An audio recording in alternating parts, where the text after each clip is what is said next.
money. So I want to talk to us about the new rules of money. In the world that you and I live in today, the game is the same, but the rules have changed. And a lot of people find themselves being frustrated because they keep trying stuff that they think will work and it's not working for them. And they are wondering, is it that the village people are after me? So you need to understand that whether it's in the world of finances or in the world of relationship or in different aspects of life, the world that we live in is a constantly changing world. And you need to continue to learn, unlearn, and relearn if you're going to remain relevant in our world today. So it's very, very important for you as an individual to know that in this world of money, the game is the same, but the rules have changed. And there are 8 new rules of money that I want to talk to us about within the brevity of time that is available to me. Number 1, knowledge is the new money. Knowledge is the new money. In the world that you and I live in today, those who know rule over those who do not know. If you are not informed, you will be deformed. If you are not inspired, you will expire. If you are not updated, you become outdated. Those who know rule over those who do not know. What you know determines how far you go, because information is the key to transformation. When you sit down in a meeting like this, listening to all the speakers as they were bringing forth information, as they were sharing different things with you, thoughts and ideas were flowing. All you need to do is to know what you did not know before now, get out of this place and do what you need to do with what you know so that you can go to where you have never been to before. So it's very, very important for you as an individual to realize and recognize that knowledge is the new money. In this world today, it's all about knowledge. I remember when I started out in the journey of wealth creation in 1998.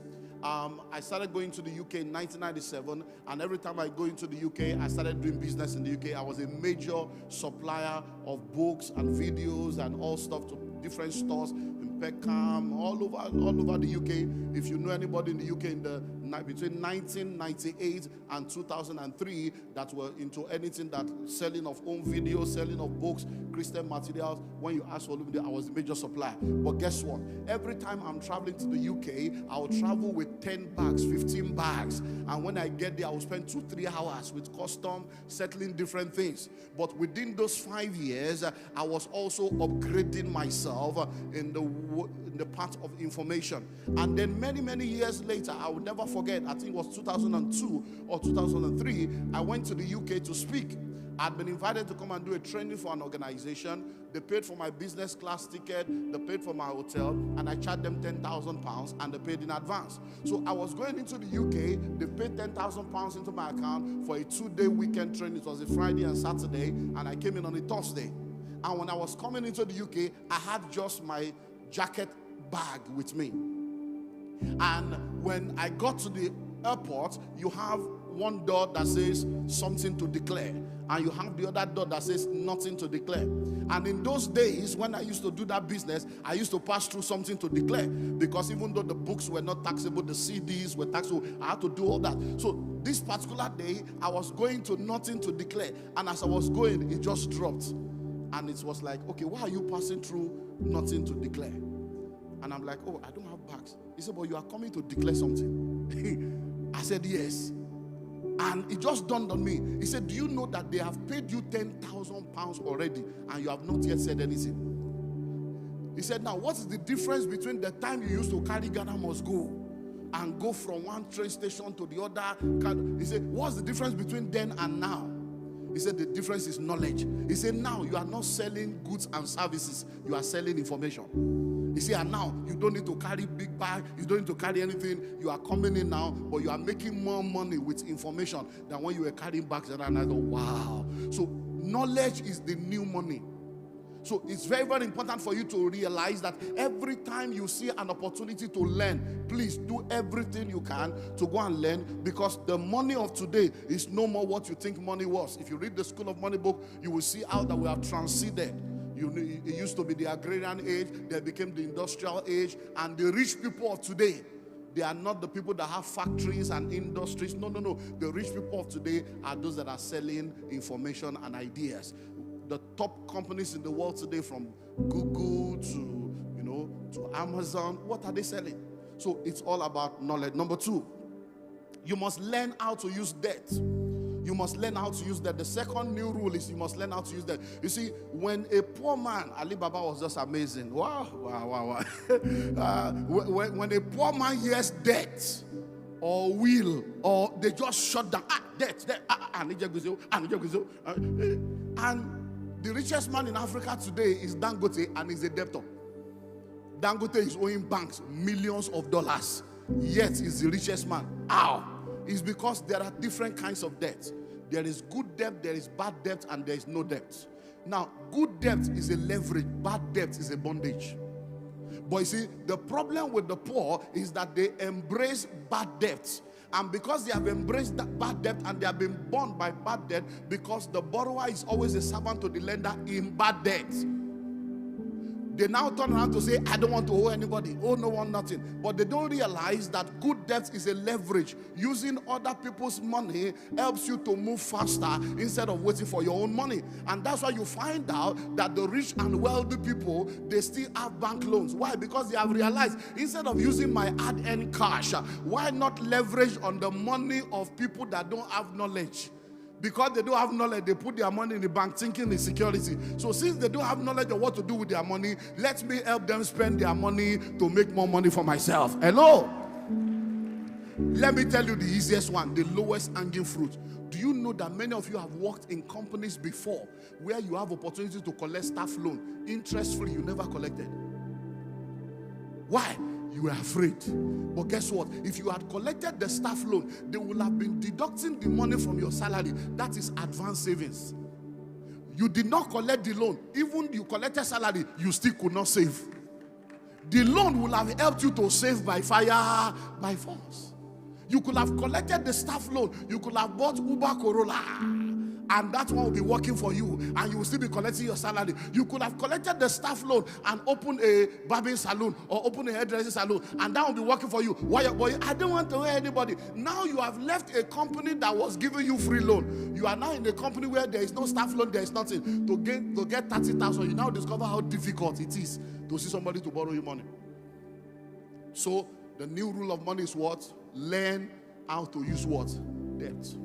So when you have an opportunity to access funds and you know what to do with the funds, if you are accessing funds at 5%, 9%, 11%, 15%, and you know what to do with the funds that can give you 20, 25, 30, 40%, what do? You take the fund, you invest it, the return from your investment will pay for the fund, and then you move on. Turn to your number, say, I'm learning. Number 3. You must learn how to control and manage your cash flow. You must learn how to control and manage your cash flow. Cash flow is the lifeblood of any individual and the lifeblood of businesses. So you must learn how to control cash flow.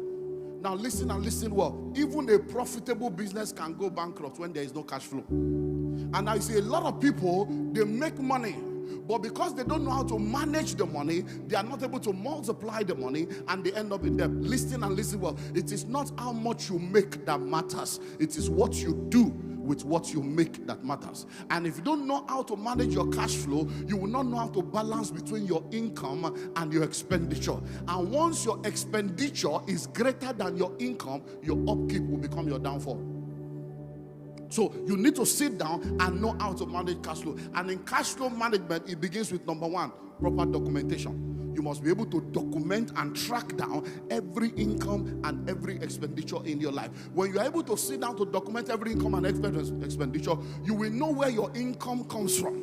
And you'll be able to make intentional and strategic decisions about increasing your income. When you have a documentation of your expenditure, you will know what are the dead weights that are taking your expenditure. Debola was talking about settling down for things that does not profit you, just because you are falling in love with an idea that is not producing money. Instead of you moving forward, you are so much in love with an idea that you should shut down. I will leave, he said that I shut it down. Listen to me. I'm standing before you right now. In the course of my lifetime, I have done about 14 different businesses. About 11 of them has failed. That has gone bankrupt completely.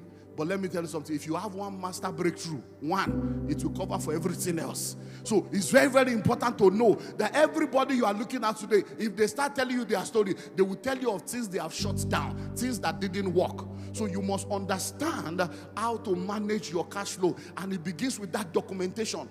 I can show you one of the organizations we started 26 years ago that is now a global organization. I can show you December 1995. I can show you the book of the income from 1995 to date. I can show you the book of expenditure to date. In my personal life, since 1997, Timothy is here, they have seen the book. Since 1997, I've showed them. Since 1997, every income that has entered my life, I can show you. All the books are in my house. Every expenditure since 1997, I can show you. And that is why I always have a better year. You know why? I sit down and I say, okay, this year now, okay, you mean all this labor. Now only this one I produce. I will say this is a waste of time. Oh, this one are welfare, this one are charity. Okay, you mean this much you did? Okay. Pareto, 80-20. So if this is what is bringing more money, next year, let me focus on this one. By the next year, I focus more on what is bringing money and I spend less time on what is not producing money. Then I come to the expenditure column and I say, you mean this thing is costing me this much? Devourer lele yo. So he said, devourer, I can't do this anymore. Because many times when people are thinking of getting rich and getting wealthy, they're always thinking of having more income or increasing their income. Reducing your expenditure will make you more wealthy without any extra income. Just reducing your expenditure. Because for many people, the problem is too much expenditure. They enter into what we call the Parkinson's disease. You know, the Parkinson's law says that expenditure will always rise up to meet with income. And that's the problem for many people. So what is number one? What is number two? What is number three? What is number four? If you prepare for bad times, you will always have good times. If you prepare for bad times, you will always have good times. For many years, we have said it over and over again. You must have a minimum of 6 to 8 months of your living expenses saved up in cash, so that if you lose your job or you get into a crisis, at least there will be something to keep you for 6 months before you suffer. Then COVID came, and all those that did not listen, when COVID came, they suddenly got a revelation. Because if you refuse to learn by revelation, you will learn by experience. If you refuse to learn through the information of others or through the experience of others, you will have to learn from your own experience. So COVID came and people realized that those who thought they were rich, they were not rich. Those who thought they were sorted out, they were not sorted out. Those who thought they were secure, they were not secure. Why? Because they didn't prepare for bad time. Listen, there's something called wealth cycle. Wealth cycle. You see, wealth cycle is one of the things that has been established. If you look back, you will realize that the world moves in cycle of wealth and poverty. Wealth and poverty. So there is always 7 years of plenty, 7 years of famine, 7 years of plenty, and that's the way it is. So you will not always have everything working every time.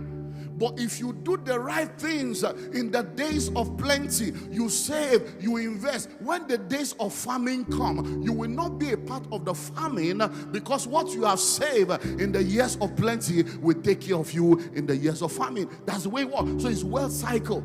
And many people don't realize that wealth cycle is not negative, it's actually positive.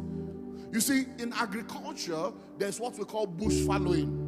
Bush fallowing is a process where if you have planted on a particular land for so long, you leave it for between 3 to 4 years. You leave it fallow so that it can gather fresh nutrients. So that when you now start planting on it again, it will begin to produce more harvest. So that's the same way.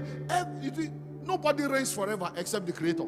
So when the season of crisis and the season of trouble comes, crisis creates opportunities. So every time we get into famine period, it's not really a famine period, it's a rearrangement period. It's so that a new realm, a new crop, a new generation of millionaires and billionaires will take the baton from those that have been doing it and emerge. But because people do not know, when problems come, they allow the external problem to become their internal problem. And when problem becomes internalized, you can't move forward, you become demobilized. So what you don't realize that problem is actually an opportunity for you to create wealth. So it's very, very important for you to know, if you prepare for bad times, what happens, you will always have good times. So you may look back now and say, oh, COVID has gone. Oh, thank God, things are getting better. Listen to me, there will be another time when there will be another issue. Number 5. There is the need for speed and automation. There is the need for speed. There is the need for speed. Whatever you are doing now, if you are not thinking of automating what you are doing, you have expired already. There is the need for speed. So whatever you are doing now, you cannot be analog in a digital age. Whatever you are doing, no matter what the business is, start thinking, how can I automate this thing? How can I bring it to a level where it will be faster than it used to be? Because let me tell you something, even in the midst of COVID, even in the midst of lockdown, there are people that continue to make money because before the crisis, they have automated their business. So wherever they were able to continue to do business because their business have been automated.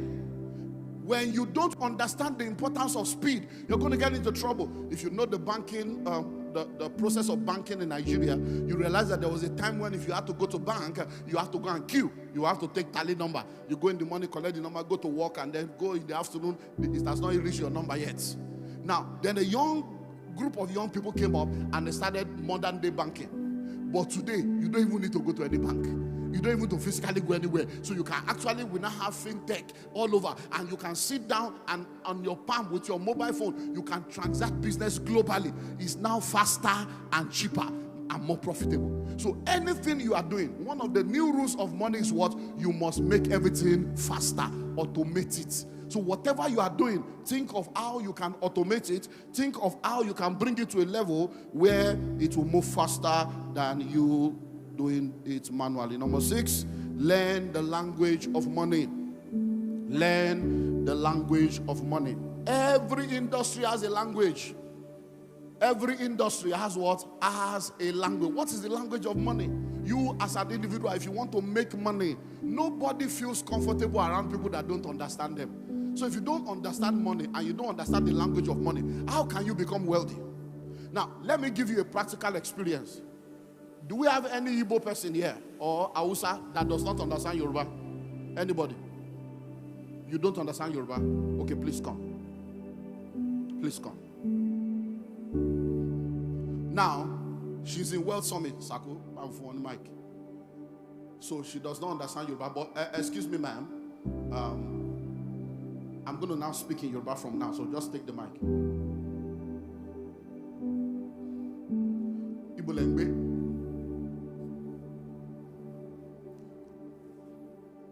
Kí lorúkọ yín?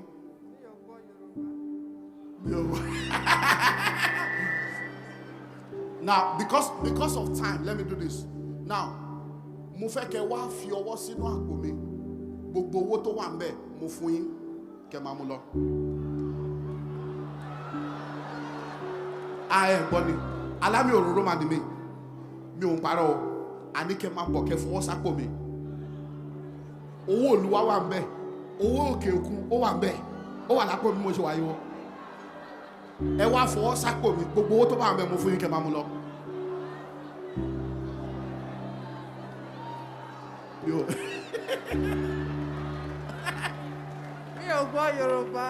Now, those of you that understand Yoruba, how are you feeling? Now,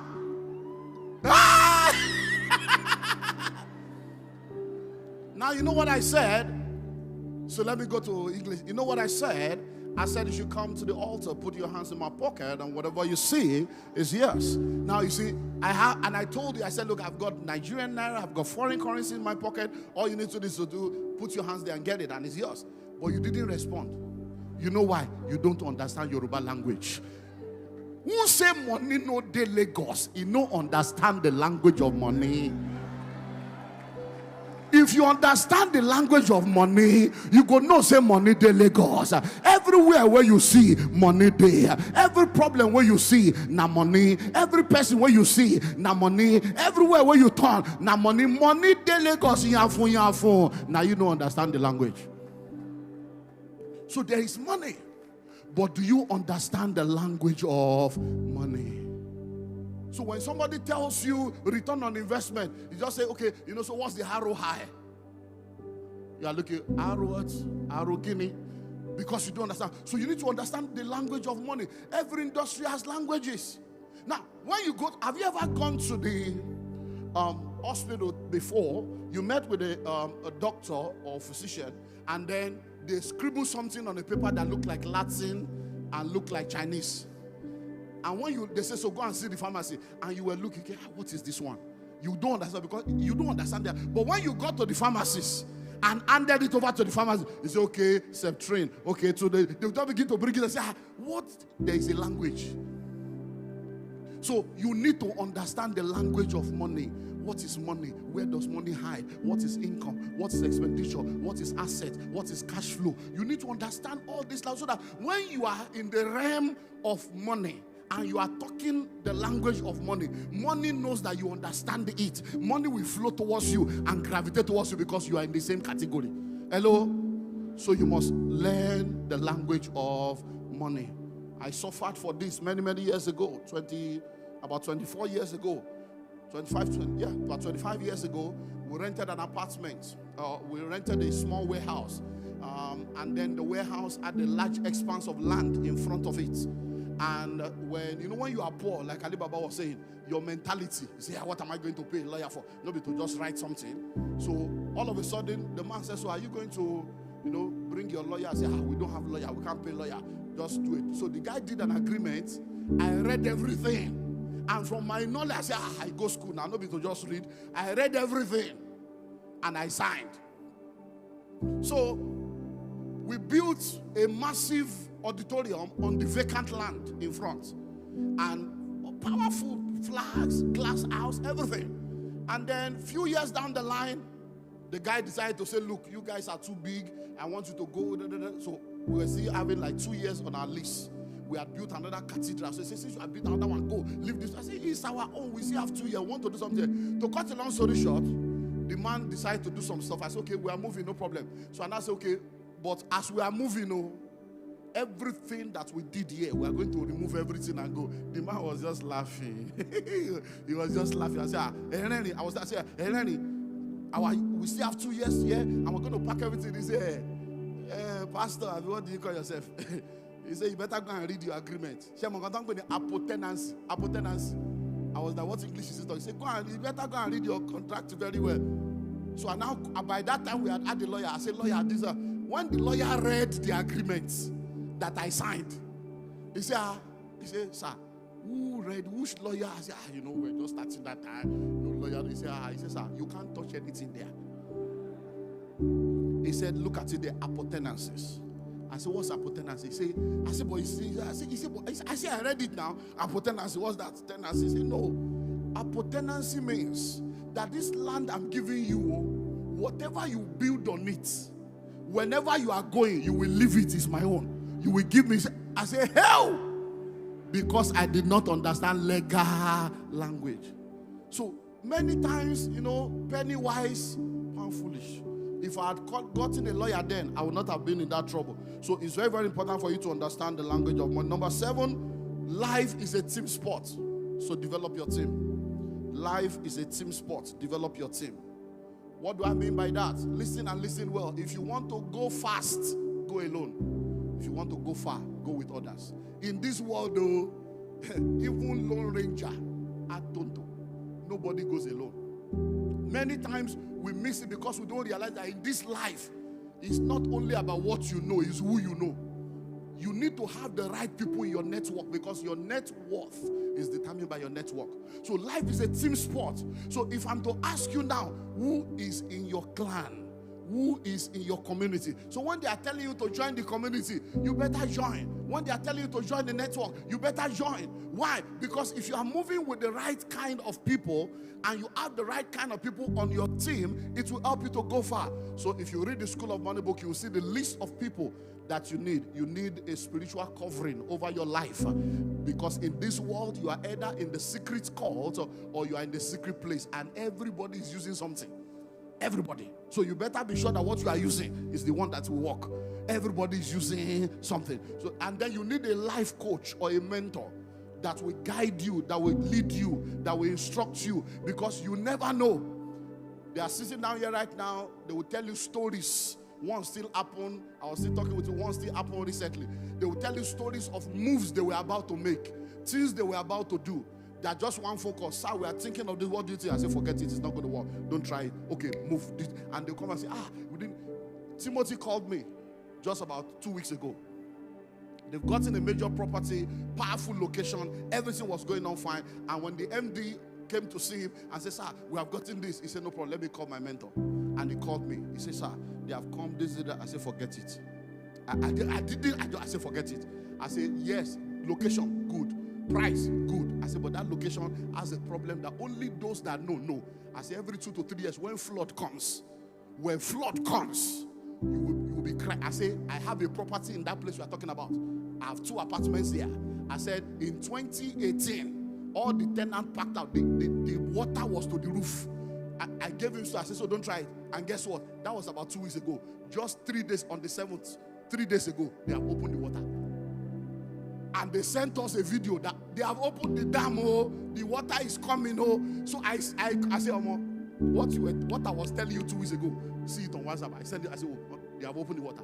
If he did not seek counsel and call his mentor and thought, I'm not a billionaire, I'm a CEO, I can do it by myself, he will have entered and water will come. They will be doing medicine after death. So it's very, very important for you to. Then you need to have a physician. I can never be sick. I can never be sick. Many of the rich people you see, they have nutritionists. There are people that tell them what to eat, what not to eat. There are people that get. It doesn't mean you will employ them, but just have these people around you. You need a tax consultant. Hey, when tax people enter you for Nigeria, you will know they don't have record though. They don't have record though. We have paid VAT before for years, and they stamp and stamp and sign and stamp, and then they write you a letter that you have not paid VAT for 2 years, and they were signing every month. Until you will now bring your own record to say, okay. What if you don't have that record? Hello? Tax people have written us letter to do a tax audit of a company that did not exist. We registered the company in 2015. They said they want to do tax audit from 2014 to 2015. And the company, 2014 to 2016, 5-year audit for a company that was 1 year old. They don't have record. So if you don't have a tax consultant, you might be in trouble. You need a media consultant, a PR consultant, a branding consultant. So you need all these people on your team. You need a marketing person. So life is a team sport. Develop your team. No matter how big you become, you need people that can look at you and say, well, shut up, sit down there, forget that, say what nonsense that, sit down there. You need people like that. As big as well, say, I have friends that will just say, they will just sit me down. My wife, we always talk about one of my friends.